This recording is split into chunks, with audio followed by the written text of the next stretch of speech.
নমস্কার, নিউজ নাওয়ের পর্দায় আপনাদের সকলকে স্বাগত। আমি সুমি রয়েছে আপনাদের সাথে। চলে যাব বিস্তারিত খবরে। মুখ্যমন্ত্রী বালিকা সমৃদ্ধি যোজনা এবং মুখ্যমন্ত্রী কন্যা আত্মনির্ভর যোজনা নামের দুটি নতুন যোজনার ঘোষণা স্বামী বিবেকানন্দ ময়দানের সমাবেশ জানালো বিজেপির সর্বভারতীয় সভাপতি জেপি নাড্ডা। জনগণের স্বার্থে কাজ করছে মুখ্যমন্ত্রী ড মানিক সাহার সরকার, তাই বারবার আশীর্বাদ করছেন মানুষ বলেও এদিন উল্লেখ করেন জেপি নাড্ডা। সরকারের 2 বছরের পূর্তিতে দুটি নতুন যোজনার সিদ্ধান্ত নিয়েছেন রাজ্যের মুখ্যমন্ত্রী ড মানিক সাহা। রবিবার স্বামী বিবেকানন্দ ময়দানে আয়োজিত সমাবেশে এই দুটি যোজনার ঘোষণা দিলেন বিজেপির সর্বভারতীয় সভাপতি জেপি নাড্ডা। মুখ্যমন্ত্রী বালিকা সমৃদ্ধি যোজনায় প্রত্যেক বিপিএল পরিবারে জন্ম নেওয়া কন্যা শিশুর জন্য 50,000 টাকার বন্ড করবে সরকার। 18 বছর পূর্ণ হলে মোট 10 লক্ষ টাকা পাবে সেই শিশুকন্যা। অপরদিকে মুখ্যমন্ত্রী কন্যা আত্মনির্ভর যোজনায় টিবিএসসি, সিবিএসই বা আইসিএসসির বোর্ড পরীক্ষায় প্রথম 140 জন ছাত্রীকে দেওয়া হবে স্কুটি। 2 स्कीमों की घोषणा जरूर करूंगा और वो मुख्यमंत्री मानिक शाह जी ने बड़े अच्छे से रची है। मैं मानिक शाह जी को उसके लिए बधाई देना चाहता हूं। एक है मुख्यमंत्री बालिका समृद्धि योजना। इस मुख्यमंत्री बालिका समृद्धि योजना के तहत त्रिपुरा के हर बीपीएल परिवार में जो बिटिया पैदा होगी, जो लक्ष्मी पैदा होगी, उसके नाम पर मानिक शाह की सरकार 50,000 रुपए का बॉन्ड भरेगी और यह पैसा जब 18 साल की बहन होगी तो वो बॉन्ड उसको मिल जाएगा। वह बॉन्ड 10 लाख रुपए का होगा जो उसके काम आने वाला है। उसी तरीके से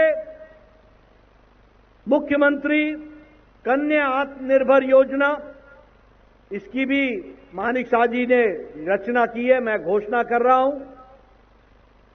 अभी त्रिपुरा बोर्ड को हम लोगों ने तय किया था कि जो 100 बच्चियां होंगी, जो पहले 100 नंबर लेंगी, 100 टॉप की बच्चियां होंगी, उनको हम स्कूटी देंगे। अब हमने इसमें त्रिपुरा बोर्ड, एजुकेशन बोर्ड, साथ में सीबीएसई और साथ में आईएससी, इन सब के बच्चों को मिलाकर के पहले 140 बच्चों को हम स्कूटी देंगे और यह मुख्यमंत्री कन्या आत्मनिर्भर योजना के तहत जानी जाएगी। জনগণের সরকার হওয়ার কারণে মুখ্যমন্ত্রী ড মানিক সাহা নেতৃত্বাধীন সরকারকে বারবার আশীর্বাদ করছেন সাধারণ মানুষ বলেও এদিন জানিয়েছেন বিজেপির সর্বভারতীয় সভাপতি জেপি নাড্ডা। हमारे मानिक शाह जी के नेतृत्व में त्रिपुरा की जनता बारंबार आशीर्वाद क्यों दे रही है? ये इसलिए दे रही है क्योंकि हम जनता के सेवक हैं, जनता की चिंता करते हैं, जनता की भलाई के लिए सोचते हैं और जनता की दिन रात सेवा करने में एकजुट हो जाते हैं। जमीनी स्तर पर, ग्रास रूट लेवल पर हम लास्ट माइल डिलीवरी देते हैं। लास्ट माइल डिलीवरी রাজ্যে সামগ্রিক বিকাশই বর্তমান সরকারের সর্বাধিক অগ্রাধিকারের ক্ষেত্র। রাজ্যে সর্বত্র উন্নয়নের কাজ ধারাবাহিকভাবে চলছে। জাতি, জনজাতি, মহিলা, শিশু, প্রবীণ ব্যক্তিদের কল্যাণে এই সরকার অঙ্গীকারবদ্ধ। প্রধানমন্ত্রী নরেন্দ্র মোদীর মার্গদর্শনে রাজ্যের উন্নয়নে কাজ করে চলছে বর্তমান রাজ্য সরকার বলে এদিনের সমাবেশে জানিয়েছেন বিজেপির সর্বভারতীয় সভাপতি JP Nadda. Bureau report, news now. 2023 সালের 8 মার্চ শপথ গ্রহণ করার পর দ্বিতীয় বিজেপি সরকারের মুখ্যমন্ত্রী হিসেবে সাফল্যের সঙ্গে 2 বছর অতিক্রম করলেন ড মানিক সাহা। তার কার্যকালের 2 বছরের সময়ের উল্লেখযোগ্য ক্ষেত্রগুলি তুলে ধরা হচ্ছে এবারের প্রতিবেদনে। মুখ্যমন্ত্রী ডাক্তার মানিক সাহার সুযোগ্য নেতৃত্বে দ্রুত বিকাশের দিশায় এগিয়ে চলেছে ত্রিপুরা রাজ্য বলে মনে করছেন রাজনৈতিক বিশ্লেষকরা। দ্বিতীয় বিজেপি সরকারের দ্বিতীয় বর্ষপূর্তিতে রাজ্যবাসীর প্রাপ্তি নিয়ে জোরালো হচ্ছে প্রচার। বহুমুখী প্রকল্প বাস্তবায়নই শুধু নয়, জনকল্যাণে অন্যতম প্রয়াস চালিয়ে যাচ্ছেন মুখ্যমন্ত্রী ডাক্তার মানিক সাহা, যার সুফল পাচ্ছে ত্রিপুরাবাসী। একটি সরকারি ডেন্টাল কলেজই শুধু নয়, একটি নার্সিং কলেজ, 6টি জাতীয় সড়ক, উন্নত রেল, বিমান যোগাযোগ ব্যবস্থা, শিক্ষা, স্বাস্থ্য, কৃষি, বিদ্যুৎ সব ক্ষেত্রে ত্রিপুরার প্রাপ্তি রাজ্যে মুখ্যমন্ত্রী ডাক্তার মানিক সাহা নেতৃত্বাধীন সরকারের সাফল্যের খতিয়ান উঠে এসেছে প্রামাণ্য দলিল হিসেবে। প্রধানমন্ত্রী নরেন্দ্র মোদীর দিক নির্দেশনায় সরকার পরিচালনা করছেন মুখ্যমন্ত্রী ডাক্তার মানিক সাহা, যার সুযোগ্য নেতৃত্বে দ্রুত বিকাশের দিশায় এগিয়ে চলেছে ত্রিপুরা বলে মনে করেন তথ্যভিজ্ঞ মহল। 2023 সাল থেকে বিকশিত ত্রিপুরা গড়ার প্রচেষ্টা চালিয়ে যাচ্ছেন মুখ্যমন্ত্রী ডাক্তার মানিক সাহা। গত 2 বছরে রাজ্যে মোট 22টি নতুন প্রকল্প চালু করেছেন মুখ্যমন্ত্রী ডাক্তার মানিক সাহা। পিএম গরিব কল্যাণ অন্ন যোজনার মাধ্যমে 6.08 লক্ষ পরিবারকে 3.08 লক্ষ মেট্রিক টন রেশন বিতরণ করা হয়েছে বিনামূল্যে। প্রধানমন্ত্রী আবাস যোজনার মাধ্যমে 1,83,461 দরিদ্র পরিবারকে প্রদান করা হয়েছে পাকা ঘর। জল জীবন মিশন প্রকল্পের মাধ্যমে 1,81,177 বাড়িতে নলের মাধ্যমে পৌঁছে দেওয়া হয়েছে বিশুদ্ধ পানীয় জল। প্রধানমন্ত্রী কিষাণ সম্মান নিধি যোজনার মাধ্যমে 2,39,875 কৃষককে সরাসরি আর্থিক সাহায্য প্রদান করা হয়েছে 287.16 কোটি টাকা। প্রধানমন্ত্রী উজ্জ্বলা যোজনার মাধ্যমে 81,344 পরিবারকে বিনামূল্যে দেওয়া হয়েছে এলপিজি সংযোগ।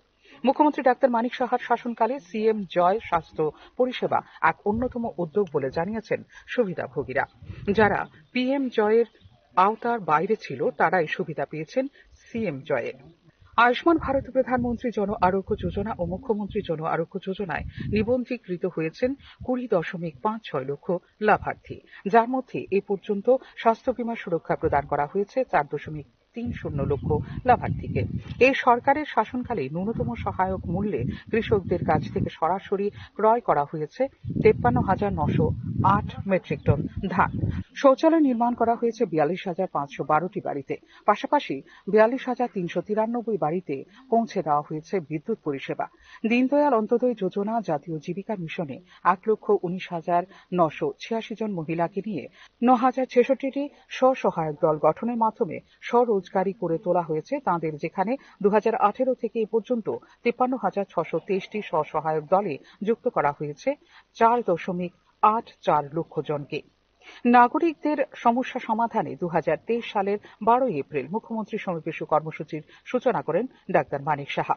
যোগাযোগের ক্ষেত্রে আমূল পরিবর্তনের ক্ষেত্রে নতুন 51 কিলোমিটার অর্থাৎ 2018 থেকে এ পর্যন্ত 409 কিলোমিটার জাতীয় সড়ক নির্মাণের পাশাপাশি উন্নততর রেল পরিষেবার মাধ্যমে দেশের বিভিন্ন রাজ্যের সাথে যোগাযোগ স্থাপন, মহারাজা বীর বিক্রম বিমানবন্দরের উন্নীতকরণের মাধ্যমে বিমান চলাচল বৃদ্ধি মুখ্যমন্ত্রী ডাক্তার মানিক সাহা সরকারের সময়কালে। স্বচ্ছ নিয়োগ নীতির মাধ্যমে 5,972টি সরকারি চাকুরিতে নিয়মিত পদে নিযুক্তি করা হয়েছে গত 2 বছরে। তাছাড়া এবছর আরও 8,252টি বিভিন্ন পদে নিয়োগের প্রক্রিয়া শুরু করেছে মুখ্যমন্ত্রী ডাক্তার মানিক সাহা নেতৃত্বাধীন সরকার। শিল্পক্ষেত্রকে উৎসাহিত করতেও অন্তর্ভুক্তিমূলক অর্থনৈতিক প্রবৃদ্ধিতে নতুন শিল্পনীতি চালু করা হয়। প্রণয়ন করা হয় নতুন স্টার্ট আপ নীতি 2024। গুণগত শিক্ষার বিকাশে বাস্তবায়ন করা হয় জাতীয় শিক্ষানীতি। মহিলাদের শিক্ষার বিকাশে কলেজ ছাত্রীদের বিনামূল্যে স্কুটি প্রদানের সিদ্ধান্ত নিয়েছে ডাক্তার মানিক সাহা নেতৃত্বাধীন সরকার। রাজ্যের পর্যটন কেন্দ্রগুলোর সমূহ উন্নতি সাধনের ফলে ব্যাপক হারে বৃদ্ধি পেয়েছে পর্যটকদের সংখ্যা। তপশিলি জনজাতি, তপশিলি জাতি, ওবিসি ও সংখ্যালঘুদের আর্থসামাজিক উন্নয়নে রূপায়ণ করা হয়েছে বিভিন্ন প্রকল্প ও পরিষেবা। ছাত্রছাত্রীদের কল্যাণে প্রদেয় স্কলারশিপ অর্থমূল্যে বৃদ্ধি করা হয়েছে দ্বিগুণেরও বেশি। পুনর্বাসিত ব্রু পরিবারকে গৃহ নির্মাণ, কর্মসংস্থান, বিনামূল্যে রেশন সহ সমস্ত ধরনের পরিষেবা প্রদান করা হয় এই সরকারের সময়ে। রাজ্যে আইন শৃঙ্খলা রক্ষার ক্ষেত্রেও অভূতপূর্ব সাফল্য পাওয়া গেছে। নেশামুক্তি অভিযানে আরোপ করা হয়েছে বিশেষ গুরুত্ব। 2023-24 অর্থবর্ষে মাথাপিছু গড় আয় ছিল 1,77,723 টাকা, যা 2018-19 অর্থবর্ষে ছিল 1,13,016 টাকা। ফিউরো রিপোর্ট, নিউজ নাও। বর্তমান সভ্যতার যুগে আজও পিছিয়ে আছে রাজ্যের পাহাড়ি এলাকার জনগণ। এমনই দৃশ্য দেখা যায় গন্ডাছড়া মহকুমার অন্তর্গত ভগীরথ এডিসি ভিলেজের গিরা চন্দ্রপাড়া এলাকায়।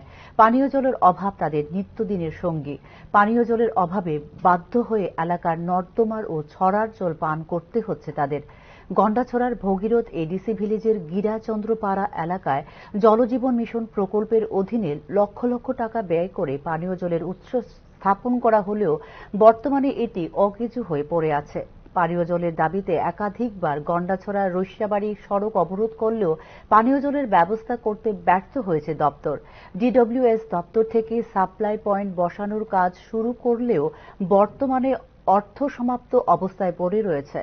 এলাকাবাসীর পক্ষ থেকে ডিডব্লিউএস দপ্তরের এসডিওর কাছে অভিযোগ জানালেও তিনি সে ব্যাপারে কোনো সদুত্তর দেননি, বরং নানা অজুহাতে বিষয়টি এড়িয়ে যাওয়ার চেষ্টা করেছেন বলে অভিযোগ করেছেন এলাকাবাসী। ডিডব্লিউএস দপ্তর থেকে গত 1.5 বছর পানীয় জলের জন্য সাপ্লাইয়ের পয়েন্ট বসানো হলেও আজ পর্যন্ত পরিশ্রুত পানীয় জল জোটেনি গ্রামবাসীদের ভাগ্যে। রাস্তাঘাট ও পানীয় জলের অভাবে গ্রামবাসীদের মরণাপন্ন অবস্থার সম্মুখীন হতে হচ্ছে বলে তীব্র ক্ষোভ প্রকাশ করেছেন এলাকাবাসী।